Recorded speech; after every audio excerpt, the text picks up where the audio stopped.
বৃহস্পতিবার পবিত্র রাতে কেউ যদি এই দোয়াটি 100 বার পরে কোনো দিন পৃথিবীর কোনো মানুষের কাছে তার হাত পাততে হবে না। পৃথিবীর সব কিছু তার পায়ের নিচে আল্লাহ হাজির করে দিবেন। দারিদ্রতা থেকে মুক্তি দান করবেন, বিপদ আপদ থেকে মুক্তি দান করবেন, তার সম্মানকে সুউচ্চতা দান করবেন, অসুস্থতা থেকে দূরে রাখবেন। আল্লাহর অশেষ দয়া ও রহম তাকে দান করে দিবেন। সুবহানাল্লাহ। বৃহস্পতিবার রাত এটি গুরুত্বপূর্ণ রাত। এই রাত সপ্তাহে একদিন আসে।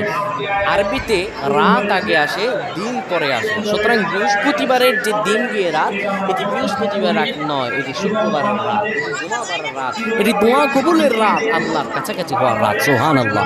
এই বৃহস্পতিবার রাত আল্লাহ তাআলা বান্দার দোয়া কবুল করেন।